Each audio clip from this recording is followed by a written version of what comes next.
بزرگان محترم، برادران اسلام، ارکان اسلام میں نماز کے بعد سب سے اہم ترین رکن زکوٰۃ ہے۔ قرآن مجید میں اللہ رب العزت نے نماز کے ساتھ زکوٰۃ کو ذکر فرمایا ہے۔ اقیموا الصلاۃ وآتوا الزکوٰۃ، اقام الصلاۃ وایتاء الزکوٰۃ۔ اور جسمانی عبادات میں سب سے افضل ترین اہم ترین عبادت نماز، اور جسم کے علاوہ جو دوسری عبادات مالی عبادات ہوتی ہیں اس میں سب سے بڑی اور اہم ترین عبادت زکوٰۃ۔ اور قرآن مجید میں جیسے میں نے عرض کیا، اللہ نے نماز کے ساتھ زکوٰۃ کو ذکر فرمایا۔ اردو محاورے میں ہم نماز روزہ ایک ساتھ بولتے ہیں نا، نماز روزے کا تو پابند نہیں ہے، لیکن حقیقت میں ترتیب کے لحاظ سے نماز کے بعد جو قرآنی ترتیب ہے اس میں زکوٰۃ کا ذکر ہے۔ تو یہ عظیم و شان عبادت، اسی لیے آپ حضرات کو شاید معلوم ہو کہ جب حضرت ابوبکر صدیق رضی اللہ تعالی عنہ جیسے ہی خلیفہ بنے تو کچھ لوگوں نے، کچھ قبائل نے زکوٰۃ دینے سے انکار کر دیا، اور یہ کہنے لگے کہ بھائی وہ جو ہم زکوٰۃ دیتے تھے وہ تو حضور نبی کریم صلی اللہ علیہ وسلم کے دور میں ان کو دیتے تھے، لہذا ان کے بعد تو کسی کو نہیں دیں گے ہم، مانعین زکوٰۃ۔ اس موقع پر حضرت ابوبکر صدیق رضی اللہ تعالیٰ عنہ نے جو جملہ ارشاد فرمایا وہ عجیب ہے۔ وہ فرمایا کہ جو لوگ حضور نبی کریم صلی اللہ علیہ وسلم کے دور میں زکوٰۃ میں ایک رسی بھی دیتے تھے، ایک رسی بھی زکوٰۃ اگر وہ دیتے تھے تو میں بحیثیت خلیفہ ان سے وہ وصول کر کے رہوں گا، اور جو لوگ نماز اور زکوٰۃ کے اندر کسی قسم کا فرق کریں گے میں ان کے خلاف جہاد کروں۔ تو دین کا یہ عظیم الشان رکن، یہ بہت سے مصالح، مصلحتیں، بہت سی حکمتیں، بہت سے فوائد اور بے تحاشا اس کے ثمرات معاشرے میں جو ہونے چاہیے اپنے اندر لیے ہوئے۔ اسی لیے قرآن مجید میں اللہ رب العزت نے نہ دینے والوں کے بارے میں جو وعید ارشاد فرمائی ہے وہ میں نے آیت میں پڑھی ہے۔ اللہ فرماتے ہیں والذین یکنزون الذھب والفضہ، اور وہ لوگ جو سونے اور چاندی کو جمع کر کے رکھتے ہیں، ولا ينفقونها فی سبیل اللہ، اور اللہ کی راہ میں خرچ نہیں کرتے، فبشرہم بعذاب علیم، اے نبی آپ ان کو دردناک عذاب کی خوشخبری دے دیجئے۔ یعنی اہانتاً کہا جا رہا ہے، خوشخبری تو نہیں ہے، ان کو بشارت دے دو۔ ہم کہتے ہیں نا اب مزہ چکھو گے تم، تو وہ بچوں کو کہتے ہیں نا کوئی نافرمانی کرے اب تمہیں مزہ آئے گا، تو وہ مزہ حقیقت میں تھوڑی آنے والا ہوتا، وہ تو اصل میں یہ بات کہنا اہانتاً کہتے ہیں۔ قرآن بھی بالکل یہی انداز اختیار کر رہا ہے، فبشرہم بعذاب علیم، ان کو دردناک عذاب کی خوشخبری دے دو۔ حالانکہ دردناک عذاب کو خوشخبری تھوڑی ہے، یہ تو بدبختی ہے۔ آگے قرآن مجید میں اللہ فرماتے ہیں یوم یحمى علیہا فی نار جہنم، اس دن ہم اس کے تمام سونے اور چاندی کو جہنم کی آگ میں دہکائیں گے، گرم کریں گے، اور اسی مال سے فتکوی بہا جباہہم وجنوبہم وظہورہم، اس کی پیشانیوں کو اور پیٹھ کو دہکائیں گے، اور اس کے اوپر جو ہے اسی مال کو، وہ جو جہنم کی آگ میں دہکایا ہوا ہوگا اسی مال سے جو ہے اس کی پٹائی ہوگی، اس کی پیشانی اور اس کی پیٹھ۔ اور پھر اللہ فرمائیں گے ھذا ما کنزتم لانفسکم، یہ ہے وہ چیزیں جو تم جمع کرتے تھے، فذوقوا ما کنتم تکنزون، اب اس چیز کا مزہ چکھو جس کو تم دنیا کے اندر بخل سے جمع کیا کرتے، ہاتھ روک کے رکھتے تھے۔ قرآن مجید میں اللہ فرماتے ہیں وَلِلَّهِ مِيرَاثُ السَّمَاوَاتِ وَالْأَرْضِ، زمین و آسمان میں جو کچھ ہے وہ سب اللہ کی میراث ہے، سب کچھ میرا ہے۔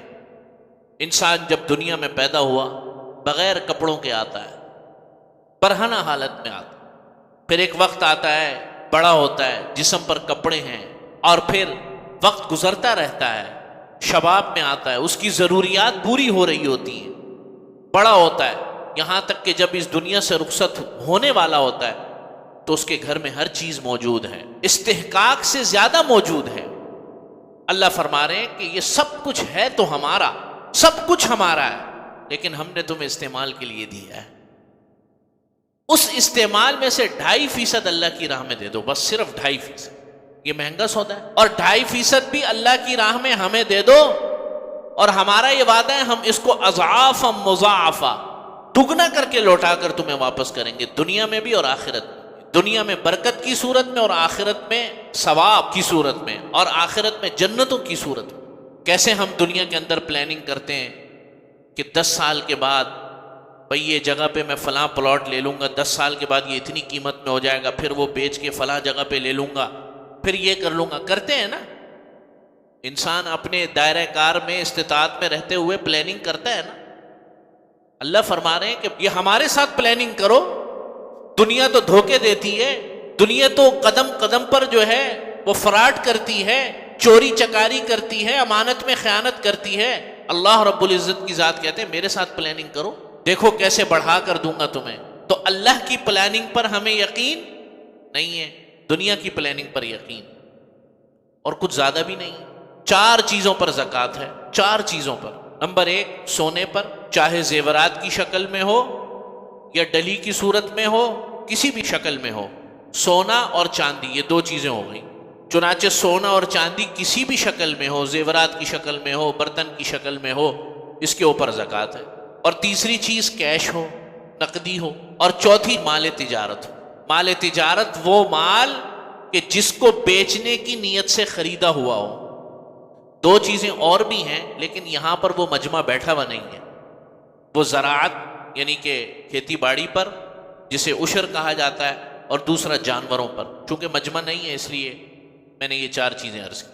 اس کے علاوہ جو کچھ تمہارے پاس موجود ہے، میں اپنے ماحول کی بات کر رہا ہوں، شہری ماحول کی، کسی چیز پر زکوٰۃ نہیں.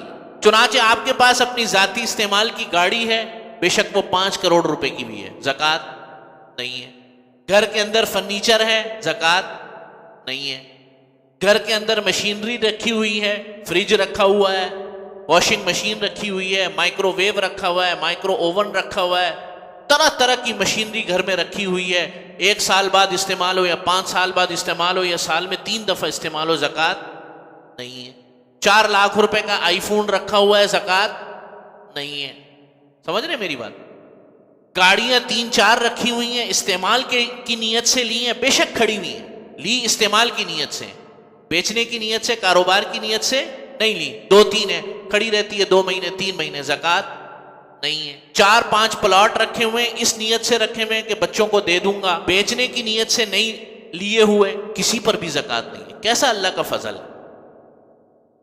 کروڑوں روپے کے ہیں، اربوں روپے کے بھی ہو جائیں، زکوٰۃ نہیں ہے. اگر اس نیت سے پلاٹ رکھے ہوئے ہیں کہ یہ جو چیز ہے یہ اپنے فلاں مقصد کو بیچ کر استعمال کر لوں گا، یا فلاں کو دے دوں گا، بیٹی کو دے دوں گا، بیٹے کو دے دوں گا، یا کوئی اور مقصد کے لیے کسی فلاحی کام میں دے دوں گا، کسی پر بھی زکوٰۃ نہیں. اللہ کیا فرما رہے ہیں؟ 4 چیزوں پر زکوٰۃ. اگر کیش حاصل ہو جائے، سونا ہو یا چاندی ہو یا کیا ہو، مال تجارت ہو، دکان کا مال، فیکٹری کا وہ مال جو تیار ہو چکا ہے، تیاری کے مرحلے میں نہیں ہے. فیکٹری کے اندر تمام کی تمام مشینری، کسی پر زکوٰۃ نہیں ہے. کھربوں روپے کی مشینری ہوتی ہے، اربوں روپے کی مشینری ہوتی ہے، کسی پر بھی زکوٰۃ نہیں.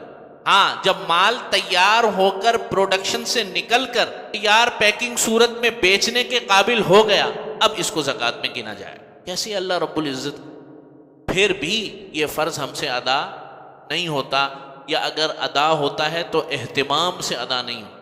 اللہ رب العزت نے اتنا آسان فرما دی. اور پھر یہ بھی نہیں کہ جیسے ہی مال حاصل ہو زکوٰۃ دے دو، اس کے اندر بھی رعایت فرمائی کہ جب سال گزر جائے اس کے بعد دو.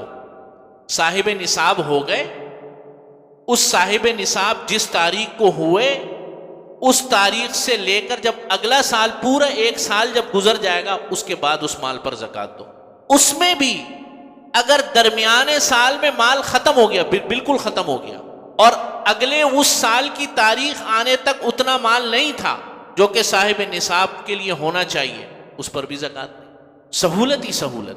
تو اللہ رب العزت نے یہ جو فرض، اسی لیے قرآن مجید میں اللہ نے فرمایا یرید اللہ بکم اليسر ولا یرید بکم العسر.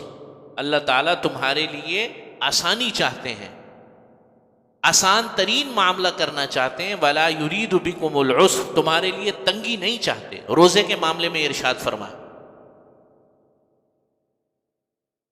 کہ اگر تم مریض ہو یا سفر میں ہو تو تم جو ہے روزے کو قضا کر سکتے ہو اور بعد میں پورا کر لو. آگے فرمایا یرید اللہ بکم اليسر ولا یرید بکم العسر.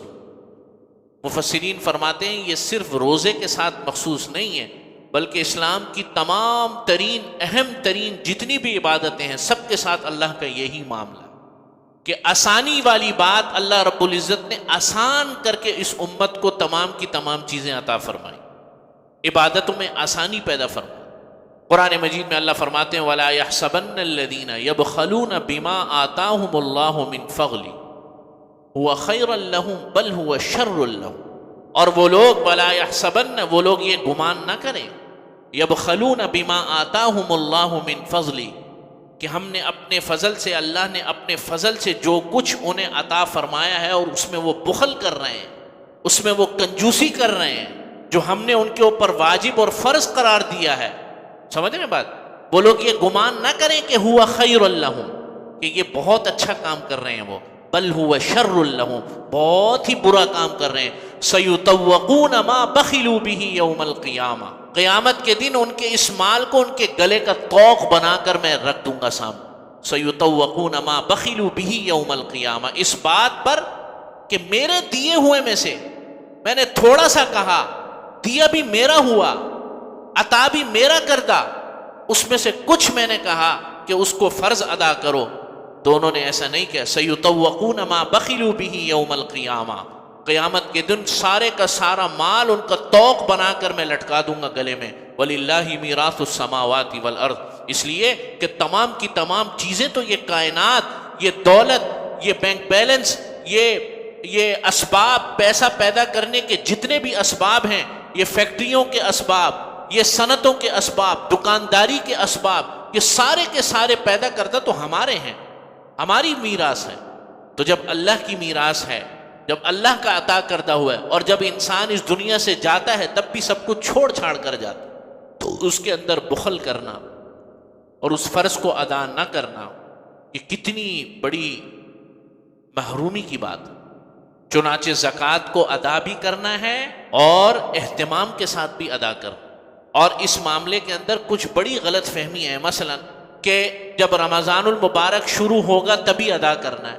چنانچہ ایک بات عرض کر دوں یہاں پر، زکوٰۃ کا ادا کرنے سے رمضان سے کوئی تعلق نہیں ہے اس کا، چونکہ معاشرے کا طریقہ بن چکا ہے کہ زکوٰۃ عام طور پر رمضان میں اس لیے ادا کی جاتی ہے تاکہ زیادہ ثواب ملے، کیونکہ رمضان میں ہر عمل کا ثواب بڑھ جاتا ہے، یہ بھی حقیقت ہے. لیکن زکوٰۃ اور رمضان کا باہم کوئی واجبی تعلق نہیں ہے کہ اس ضرور رمضان المبارک میں ہی زکوٰۃ ادا کرنی ہے، بلکہ کسی بھی مہینے میں ادا کر سکتے ہیں. بلکہ رمضان میں اگر کوئی ادا کر رہا ہے تو اچھی بات ہے. لیکن مجھے آپ ایک بات بتائیں، آپ کے قرب و جوار میں اگر ضرورت رمضان سے پہلے پڑ جائے تو اصل مقصد تو زکوٰۃ کا لوگوں کی ضرورت کا پورا کرنا ہے. آپ اس کو روک کر بیٹھے ہوئے کہ نہیں جب رمضان آئے گا پھر دوں گا. اور یہ ہے کہ رمضان میں ثواب حاصل کرنے کے لیے اگر ضرورت محسوس ہو رہی ہے لوگوں میں تو کچھ حصہ بچا لو، کچھ رمضان میں دے دو، تاکہ آپ کو وہ والی فرضیت اور وہ والی بلکہ میں کہنا چاہ رہا ہوں کہ وہ آپ کو جو ثواب ہے، جو رمضان میں عمل کا ثواب بڑھ کر ادا ہونا ہوتا ہے، وہ بھی آپ کو مل جائے گا. تھوڑا سا بچا لو. باقی اگر آپ کو محسوس ہو رہا ہے کہ آپ کے قرب و جوار میں فوری طور پر ضرورت ہے تو پھر فوری طور پر نکالنا ضروری ہے. لیکن یہ چیز ہر آدمی اپنے گرد و پیش کے احوال کو دیکھ کر خود اندازہ لگائے. پھر یہ کہ زکوٰۃ ادا کرنے میں جو دین کا جو مزاج ہے وہ یہ ہے کہ تمام نیکیوں کے اندر سب سے پہلے اپنے قرب و جوار اور اپنے خاندان، اپنی فیملی اور رشتہ داروں کو دیکھو. آپ سمجھ رہے ہیں بات؟ یہ بڑی کمزوری ہے ہمارے. سب سے پہلے اپنے رشتہ داروں میں دیکھو کہ کوئی لینے والا مستحق ہے، سب سے پہلے ان کو ادا کرو اور عزت نفس ان کی ملحوظ رکھتے ہوئے ادا کرو، ان کی سیلف ریسپیکٹ کو ملحوظ رکھتے ہوئے ادا کرو. یہ اب آپ کے اوپر ہے آپ کیسے حکمت کے ساتھ ادا کرتے ہیں. چنانچہ ایک مسئلہ عرض کر دوں جو بہت لوگ پوچھتے ہیں، تقریباً آج کل تو ہر روز ہی کوئی نہ کوئی پوچھتا ہے کہ جب کسی کو زکوٰۃ دی جا رہی ہے تو کیا اس کو بتانا ضروری ہے کہ یہ زکوٰۃ کا مال؟ نہیں، اس کو بتانا ضروری نہیں، آپ کا یہ کنفرم کرنا ضروری ہے کہ یہ زکوٰۃ کا مستحق ہے یا نہیں۔ آپ سمجھ رہے ہیں بات؟ آپ کا یہ مطمئن ہو جانا اس بات پر کہ یہ زکوٰۃ کا مستحق ہے یا نہیں ہے، اور مستحق کیسے ہوگا وہ علماء سے پوچھیں، چونکہ لمبی بات ہو جائے گی، میں یہاں مختصر کر رہا ہوں۔ پھر آپ اس کو اگر زکوٰۃ دے رہے ہیں اور اس کو اس عنوان سے دے رہے ہیں یار یہ گفٹ ہے میری طرف سے، اور ہے وہ زکوٰۃ، تو آپ کی زکوٰۃ ادا ہو گئی۔ چونکہ آپ اس کی سیلف ریسپیکٹ کو ملحوظ رکھنا چاہ رہے ہیں کہ اس کو برا نہ لگے، اس کی نظریں نیچے نہ ہو جائیں، وہ آپ کے سامنے نظریں اٹھا کر بات کر سکے بعد میں، تو یہ بہت اچھی نیت ہے، اور اس نیت کو پورا کرنے کے لیے اس کو بتانا ضروری نہیں ہے۔ بس ایک چیز ضروری ہے جو میں نے عرض کی کہ آپ کو یہ بات کنفرم ہو کہ اگلے جس کو زکوٰۃ دے رہے ہیں وہ اس کا مستحق بھی ہے یا نہیں۔